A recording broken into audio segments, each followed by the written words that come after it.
It's not enough simply for the library to be there. There needs a certain mediation of the institution. So for example, we could have there's a piano on the other side of this room. We could say, well, there's a piano, you're free to play the piano.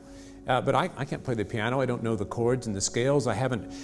And yet if I did all that, then what I can make happen on the piano is infinitely richer than if I've never learned to play the piano. Yeah. And I suppose when we talk about rescuing the values of the treasure trove, that's discipline as the precondition for freedom.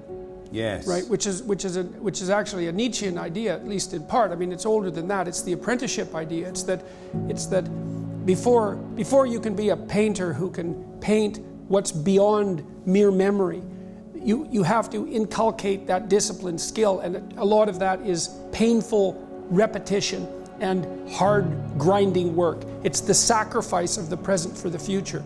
But once you manage that, then things open up. And virtually everything you learn of value is like that. It's very, very, very difficult to learn to write. And there's arbitrary rules that you have to follow and bind yourself to. And while you're learning those rules, the probability that you have any creative freedom to speak of or any facility with the rules is very low. You're a rank beginner. And even to some degree, whatever creativity you have is going to have to be stifled while you're passing through that keyhole.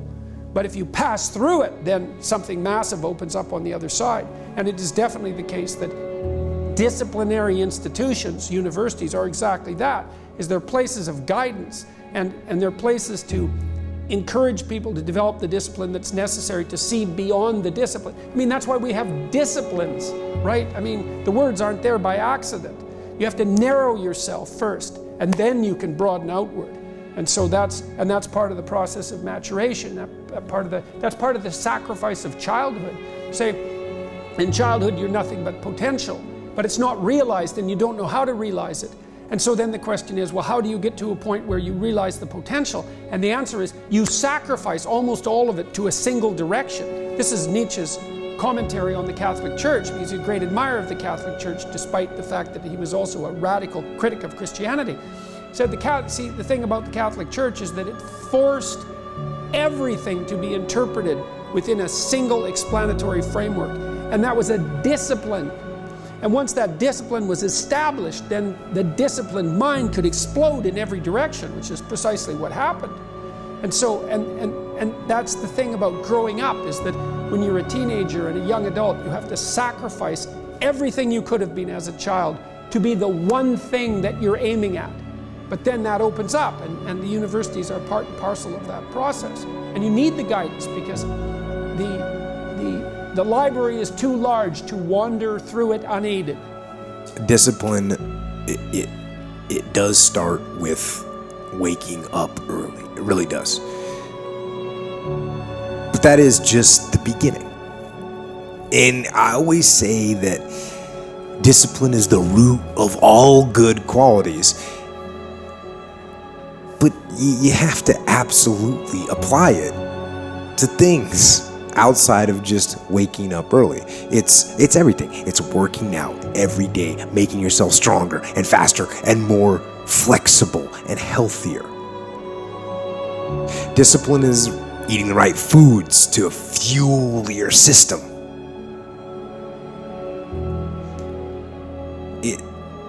It's about disciplining your emotions so you can make good decisions.